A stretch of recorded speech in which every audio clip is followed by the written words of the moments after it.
All right, what is up, everybody? Welcome into today's edition of In the Game. I am your host, 𝗏𝗲, and as always, we're going to be diving into the crypto gaming landscape and metaverse landscape today. I'm super excited to be joined by Levent, the CEO of Seedify, and we're going to dive into everything from obviously their core of their platform with the Launchpad, but the exciting stuff coming around the corner with the mounts, and most importantly, Seedworld, which I'm super excited about, and to just hear a little more about the things and the intricacies of the ecosystem straight from the project themselves. It always helps to have clarity. So guys, let's dive right into it. Like the video and subscribe down below for shows here every single day on Crypto Banter. And if you enjoy the content, if you're bullish on the future of the crypto gaming and metaverse industry, just like I am, and shout out to our sponsors here on In the Game. Bybit, one of the leading exchanges in all of crypto. NordVPN, always navigate securely across crypto. Never disclose your IP address. Use a VPN. And SIDUS HEROES, one of the leading AAA intergalactic experiences in all of Web3 gaming. And check out their new Zenna mobile game, which is live mobile battle royale. Now let's bring on our guest for today, the CEO of Seedify. Levent, how are you doing today? Good. How are you? How are you also? I'm doing awesome. Awesome to, reconnect with you and just chat the industry. I think a lot's gone on Likewise. Since the really hectic 2021. And now here we are in 2023. We've weeded out a lot of the trash projects, right? The ones that really weren't here to build long term. And things are really starting to trend upward in the industry. I'm excited to catch up with you. And I'll just kind of give you the floor to start for anyone who might not know your background. Sure. Introduce yourself. And then if you want to just introduce Seedify in your own words. Sure. Thank you very much. I am Levent, guys, and I'm founder and CEO of Seedify. I started Seedify in 2021. Before that, I was an entrepreneur for about 10 years. Dropped out of college from USC in Southern California, and then I just joined the blockchain space in 2012. Bought my first Bitcoin back then. We're trying to build stuff since basically 2012, not just trading, but really trying to do something for this ecosystem. And in 2017, I started to see that the Web3 gaming is gonna be not Web3 gaming on that time. People weren't talking about Web3 gaming as it's Web3 gaming, but blockchain gaming. I started to get very interested in that term, and I started to write some white papers. I started to study the ecosystem and such.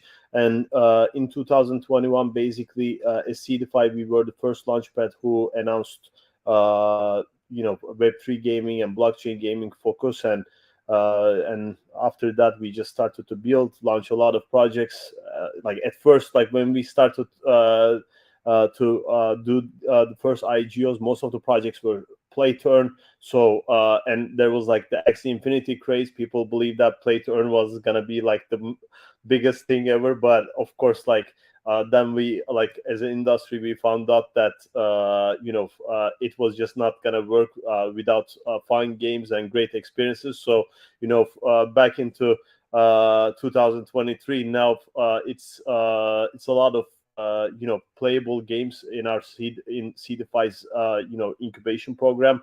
All the games that we actually included into the program have a playable version, which is so much different than 2021. And this is not a change that's only happening in Seedify, in my opinion.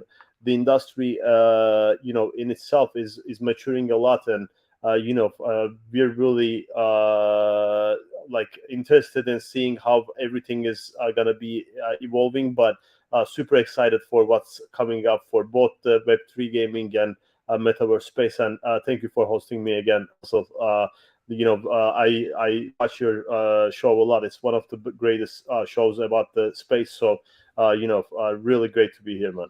Thank you so much thank you so much for the kind words. And I am a huge fan of what you guys are doing. I'm a huge advocate of the entire platform. And on top of that, for people that do know about the Launchpad, what is the Seedify NFT space side of things too, for people, because whenever that rolled out, the market sentiment in crypto gaming and NFTs was pretty low. And maybe some people the tourists had left potentially. And the people who didn't pay attention didn't really see exactly what rolled out other than the Launchpad. So what is Seedify NFT space for those who haven't really dug into it? So Seedify NFT space was an airdrop, was the same airdrop that we did. Actually, as fund in itself, like our first token was an airdrop itself too. So we started with no VC backing, no public raise, no private raise. It was just an airdrop community launch token, and then we started to grow Seedify and S fund through only bootstrapping. And in September 2022, so last year's September, we decided to before that we took some snapshots, and then we airdropped SNFTS token to about 30 NFT communities and S fund stakers and farmers. So it was like a big start, and after that, we just started to deploy certain utilities connected with our metaverse that is building. Of course, like the metaverse is not live yet, but a lot of utilities that are connected to there. Also, a lot of utilities that are connected to like the NFT related products of Seedify, like Seedify NFT marketplace. That's going to be mainly an asset marketplace for metaverse, as well as all things about Web3 gaming. And we also have commission discounts, and we are doing certain sales only with SNFTs. For example, this upcoming mount sale that we are doing, that's going to be done only with SNFTs, and all the SNFTs that is gathered through the mount sale will be completely burnt. So it's a token that we are using right now for our metaverse ambitions too, and it's a very interesting deflationary token. And the deflation basically happens through the utilities that we create for it.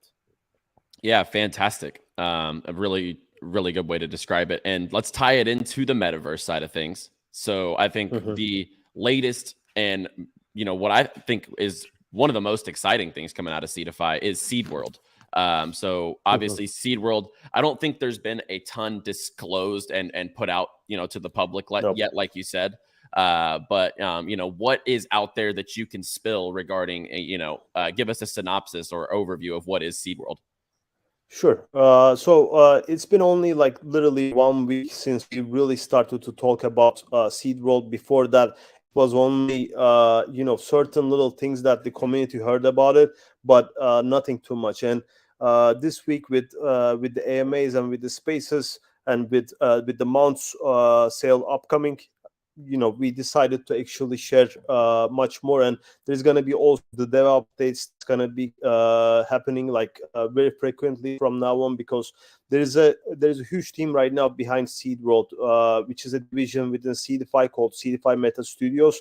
And right now we have a lot of game developers, 3D artists, 2D artists, game producers, game economists, and a lot of people who basically worked in the AA and AAA gaming, and some of them are also coming from certain Web3 like gaming backgrounds too, like from some other companies that we know from the space. And basically what we are doing in Seedworld is a UGC based metaverse.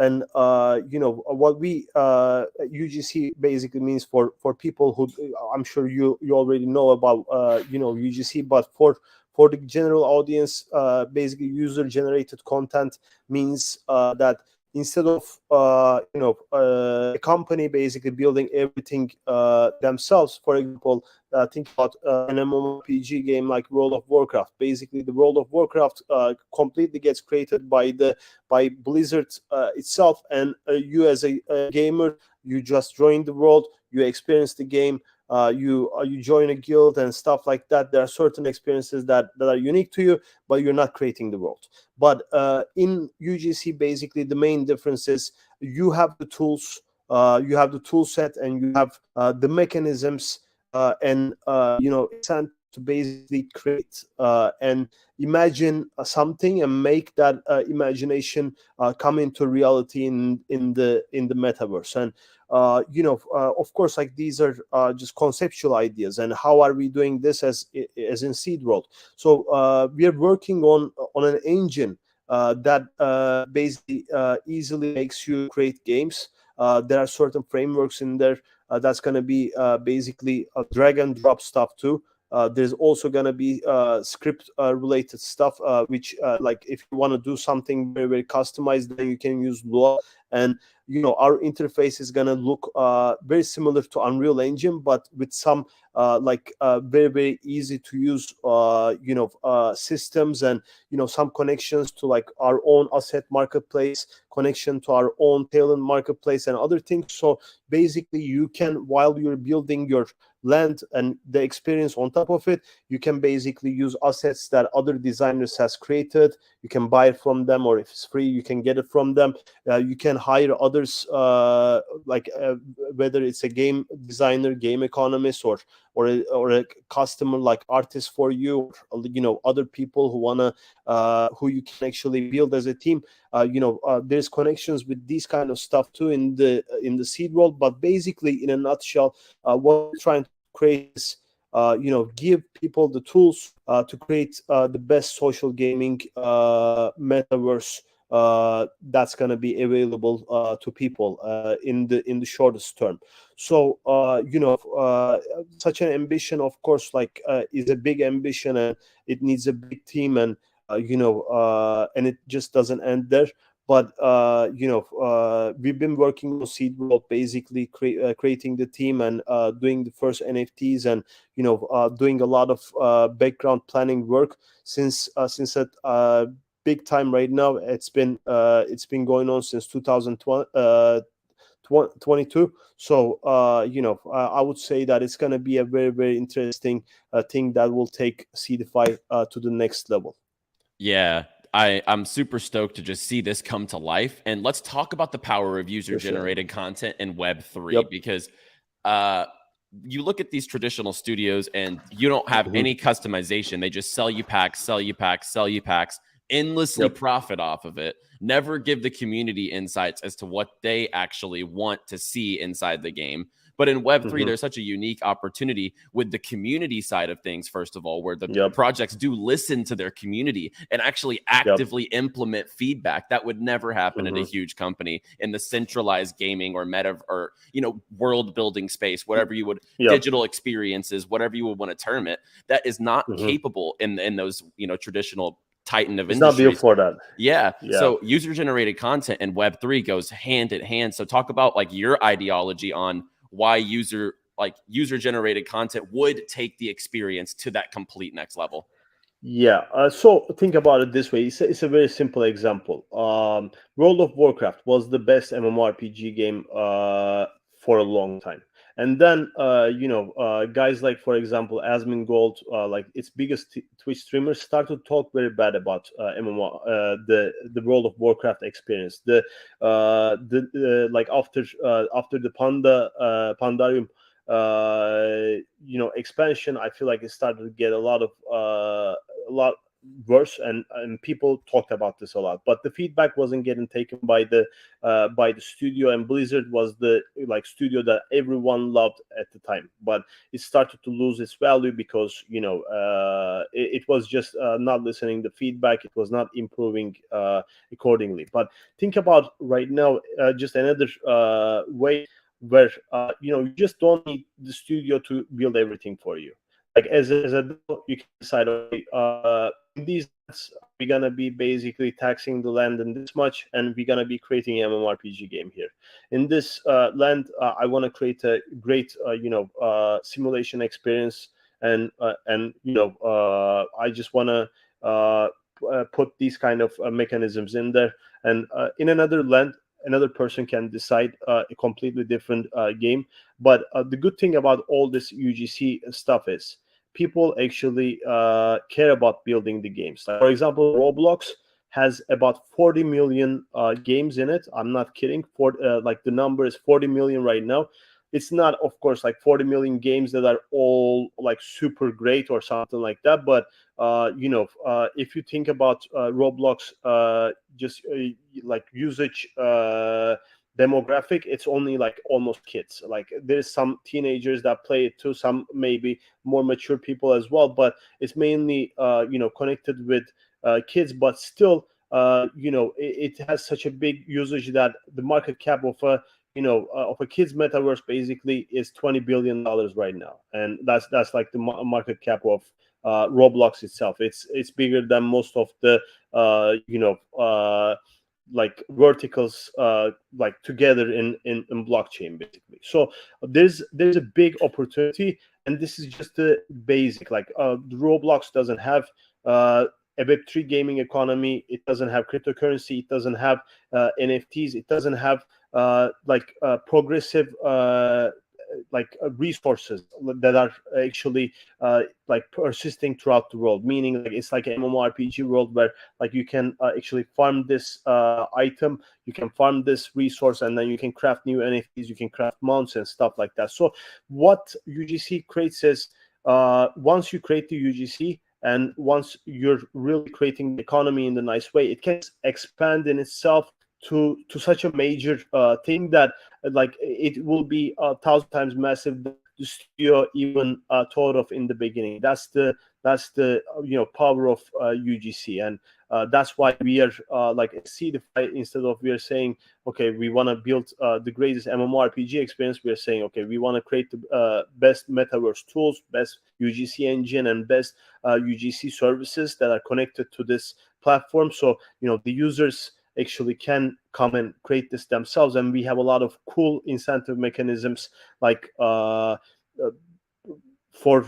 example, landowners to bring users to their games, for players to play the games, for other things. Like there's a lot of interesting intrinsic systems that actually make the experience for everyone like more exciting. But of course, like those are very, very deep stuff. If you want another like AMA or something like that, I can speak deeper about them, but it's very, very deep stuff, I'd say. Yeah, I love it. And yeah, it's the attachment to the creation, and then you own that creation, and then you are attached to the product that is giving you that access. CSGO with the skins, they're giving their, like, they don't ban, like they allow all those marketplaces for people to trade CSGO skins. It's been one of the things that honestly keeps the ecosystem alive alongside the esports aspect for years and years. Like you said, the UGC side of Roblox, which has been exploding. Their player count and revenue, I believe, just exceeded expectations whenever it came out the other day. So yeah, UGC is powerful, and I think it's a great gateway into Web3, where it probably is the most powerful as far as attachment goes, because you actually own it. Yeah, exactly. And Web3 communities are actually created in this way too. Like the Web3 community cares about building with founders, building with the founding team, and they want to be included in the process. So if you think about it, UGC and Web3 ecosystem just connect so much and align so much with each other that it's just the most sensible option. Like not just metaverses, but even regular NFT communities to try to find ways to adopt UGC as well, because it just then gives power to the community, and community always loves that in Web3, and that's how biggest projects became successful. I feel like even if you think about some of the biggest NFT sets, because the people who were rocking those PFPs were great people, it just made that project even more interesting for everyone else. So UGC is actually the core of all Web3 as far as I see it. Yeah, I agree completely. I think it's one of the like foundation mechanisms of Web3 in its fullest. And let's talk about what's upcoming. I believe on the 20th, right? Is it on the 20th? Yeah. Awesome. So 20th, this Monday. Yeah, so let's talk about the mounts NFTs, the sale. What's the mint details, and then talk about some of the utilities behind the mounts. Sure. So basically, mount is gonna be a sale on Seedify NFT Launchpad, and of course, like it's the mounts of the Seedworld actually, and we created 3 different mounts for this Genesis set.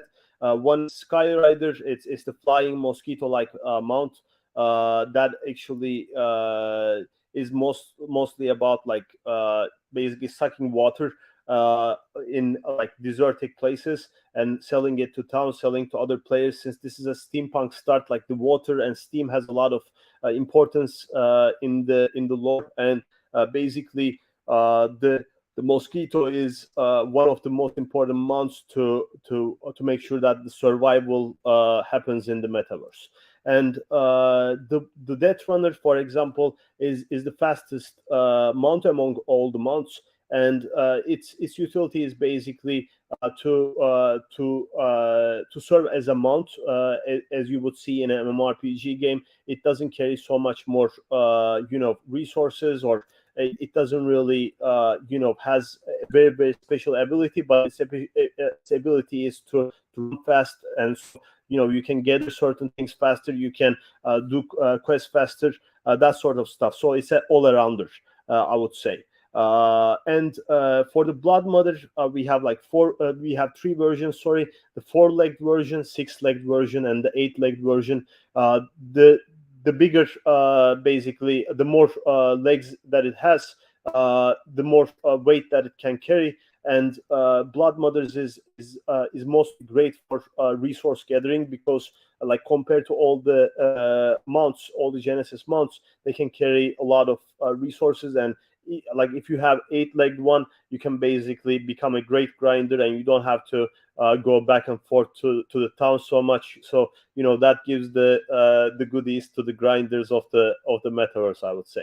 But of course, like all these mounts, they can be used in many different like perspectives too. But this is the basic functions that we actually put for them for the beginning. And then of course, like in the world, people are gonna be able to find many use cases, and maybe they're gonna say, okay, for this type of like grinding, I should have actually a Death Runner, or for this type of grinding, I should definitely have a Sky Rider, because I gotta like scout and stuff like that. So that kind of thing. Yeah, I think that's an actual true game ecosystem, right? For the people who want to do specific things, there's going to be characters and mounts, Yep. for example, here that are going to fit to those strengths. It's like a it's a different archetype, so to speak, inside a different game. So I love that ideology. Launch is on the 20th. What's the mint price? The mint price is 40,000 SNFTs. So that's about right now 0.15 ETH. Got it. Okay. It's about that, but the price may change a little bit more, a little bit less. But we announced it as 40,000 SNFTs. Just about like 1.5 months ago or so. But the good thing about the SNFTs sale is we're not getting any kind of money into our treasury with this.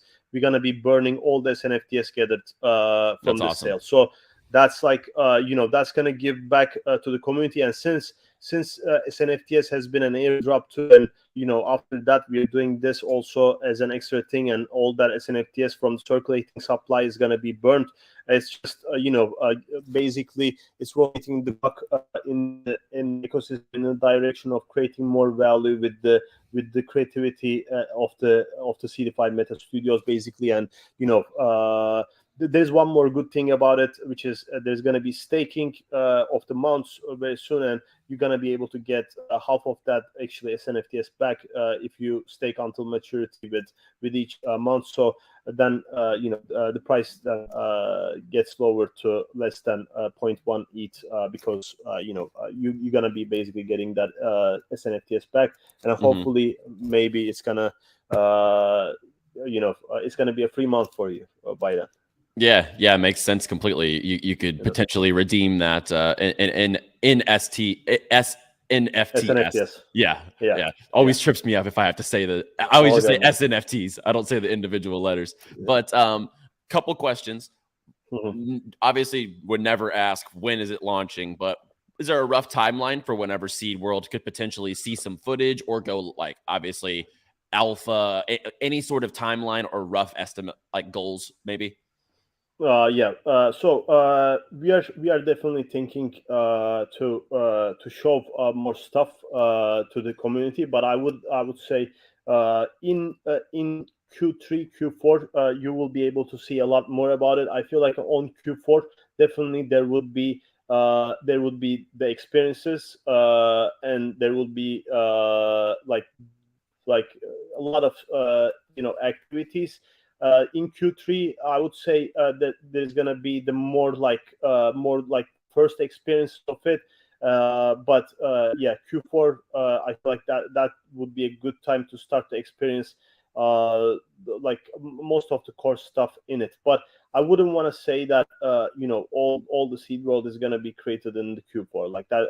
Like until Q4, that's not possible. Like we're going to be still building stuff 2 years, 3 years down the line, and this is going to be always improved. But like within this year, people are going to definitely start to experience more and more of it. But in the beginning, what we're doing as a cool stuff is we're going to be having a lot of events where we're going to be doing game jams. We're going to be doing design jams. The assets of the metaverse will start to get created. We're going to have a lot of feedback sessions with the community. Each month actually has a DAO voting power too, and the avatars that we have, they're going to also have those. The lens, they're going to come after that. So like it's not going to be a stale waiting. Like think about, for example, Sandbox. It's been building since like almost 2 years right now. You haven't really experienced it in full, but there has been alphas, there has been pre-alphas. People could build their lands and stuff like that. So it takes some time to really create a metaverse, but we really want to include people in that process. So so we can actually build it faster, and we can build it in a way that community really loves what we are doing, and they're actually putting their own time and time and imagination too. And we have a lot of reward systems connected with these. So we're gonna have open tasks. We're gonna have like more about like open metaverse, which is a type of like open source idea where the community is basically gonna be rewarded for building with us. And we're gonna be inviting even like game developers, designers to be able to actually do this. So it's not gonna be just people with ideas, but it's gonna be also people who can actually build with us the very intrinsic stuff too. Yeah, that's awesome. I absolutely love it. And like we would never would hold anyone to those timelines. We know how the development timelines are. Yeah. And but that's awesome. And hope to see more from Seed World, down the line this year. And then one question I'll ask you, what are you hearing from projects on the IGO side? Any projects whispering that they're like, what's the sentiment on launches right now with the market, from 15K now up to 24K? Are you hearing anything on that front?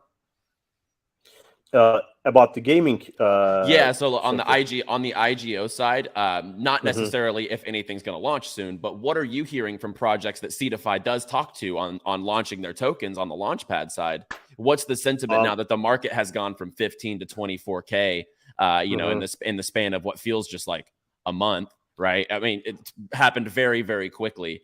And I'm curious what the sentiment is potentially with the projects that have been sitting and waiting to launch their tokens on Seedify.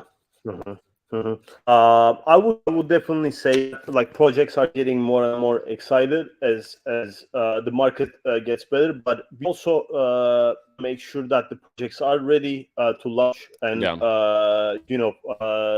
their community building, their marketing, their all the things that they're doing is perfect. So not perfect, but in a sense that they can really do a great job. So certain projects we're going to be launching, for example, on March. Certain projects is going to be coming after that. We also decided to do a lot of NFT related stuff, and we also wanted to enter a little bit more on the on the metaverse and the AI side as well. So Seedify is right now it's expanding a little bit more, so we can have more projects launching, and we don't want to be like just focusing on one particular stuff anymore. We want to be a little bit more expanding, but the expansion is going to be basically the Web3, Metaverse, NFTs, which we start to expand step by step, and a little bit of artificial intelligence too. But on that note, I feel like most of the projects are going to be now using the AI side a lot, especially in their game pipelines in the metaverses. Like the world is right now changing at a rapid speed, especially after what ChatGPT did and how it's changing the ecosystem. And we really see that like 2 years from now, for example, creating a game, it's gonna take at least 3 or 4 times faster.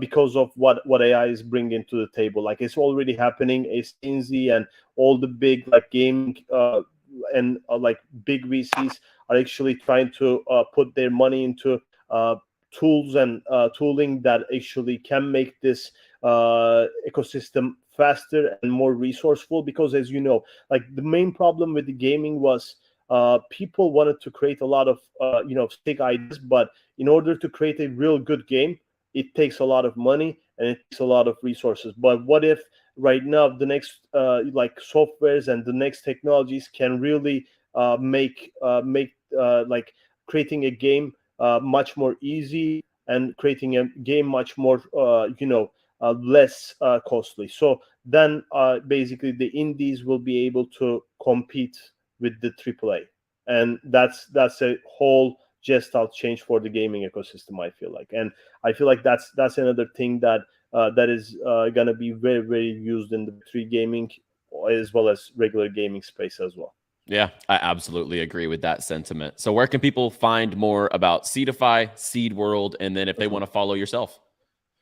Yeah, so Seedify, I mean, twitter.com/SeedifyFund.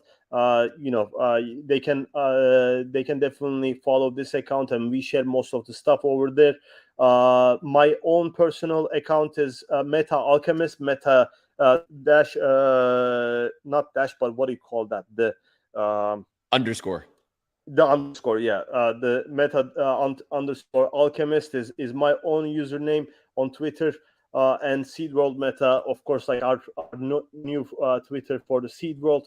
But most of the stuff basically we share from Twitter. And besides that, like whatever questions that they have, they can join our Discords and or Telegram and ask any questions. And we have mods 24/7 to answer. And if there's a specific question to me, I'm always like seeing the Twitter comments and stuff.